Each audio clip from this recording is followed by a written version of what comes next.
ഹബീബ് സല്ലല്ലാഹു അലൈഹി വസല്ലം തങ്ങൾ ഒരു ക്ലാസ്സുകൾ നടത്തുകൊണ്ടിരിക്കുക ഒരു അറാബി വന്ന് ചോദിച്ചു ഉമ്മത്തസാ, എന്നാണ് ഹബീബെ അന്ത്യനാൾ? മറുപടി പറഞ്ഞില്ല.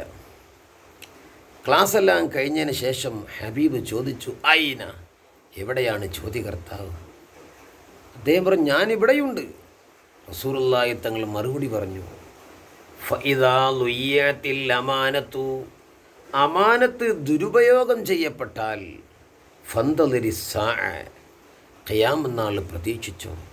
വീണ്ടും ചോദ്യം. അപ്പോൾ തിരിയാത്ത ചോദിക്ക എന്നും ഈ ഹദീസിൽ പാഠമുണ്ട്.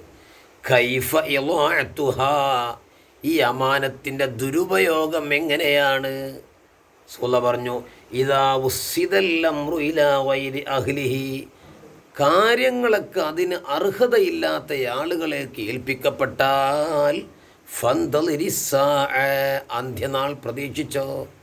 അത് മഹലിൻ്റെ കാര്യമാണെങ്കിലും പള്ളിയുടെ കാര്യമാണെങ്കിലും രാജ്യത്തിൻ്റെ കാര്യമാണെങ്കിലും നാടിൻ്റെ കാര്യമാണെങ്കിലും വീട്ടിൻ്റെ കാര്യമാണെങ്കിലും ദർസിൻ്റെ കാര്യമാണെങ്കിലും എന്തും അർഹതയില്ലാത്ത ആളുകളിലേക്ക് ഏൽപ്പിക്കപ്പെടുന്ന കാലം അത് അന്ത്യനാളിനെ പ്രതീക്ഷിച്ചോ. അത് ഒടുവായിട്ടാണ്, അവസാനമായിട്ടാണ്.